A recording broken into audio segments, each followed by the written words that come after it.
புதுக்கோட்டை மாவட்டம் கந்தரோட்டை தாலுக்கா பிசானத்தூர் இடத்துல வரும். தஞ்சாவூர்லேருந்து வந்தால் ஒரு 18-20 கிலோமீட்டருக்குள்ளே வரும். கந்தரோட்டையிலேருந்து வந்தால் ஒரு 2.5 கிலோமீட்ரு. இந்த தார் ரோட்டில் மேலே தான் அமைஞ்சிருக்கு இந்த இடம் தான் சார். ஒரு 3 ஏக்கரு, ஃப்ரீ சர்வீஸு, ஒரு போரு, பழைய போரு. 300 அடி போடுறது இப்போதைக்கு செட் ஆகாது. இப்போ 700 அடி 800 அடி போடுறாங்க.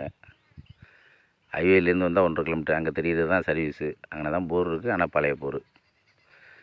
3 ஏக்கர் தான் கரெக்டாக. பென்சிங் இருக்குது. ஒரு 30 லட்ச ரூபா கிட்ட ஏக்கர் சொல்கிறாங்க சார். ஆனால் குறைச்சி பேசலாம். குறைச்சி பேசுகிறதுக்கான வாய்ப்பு நிறையா இருக்குது. பக்கத்துல எல்லாம் ஃபார்ம் ஹவுஸ் தான். அந்த பக்கமும் ஃபார்ம் ஹவுஸ் தான். சுற்றிலும் ஃபார்ம் ஹவுஸ் தான். அங்கிட்டெல்லாம் தென்னை இருக்குது பாருங்கள். 3 ஏக்கர் நல்லா ரோடு பேஸு. ஒரு 700 அடி 800 அடி வரும். Okay sir. ஏக்கர் வந்து ஒரு 30 ரூபா சொல்கிறாங்க. ஆனால் குறைச்சி பேச வாய்ப்பு இருக்குது. விருப்பம் இருக்கிறவங்க டிஸ்கிரிப்ஷன் நம்பர் தரேன், கால் பண்ணுங்கள் சார். Okay sir, thanks.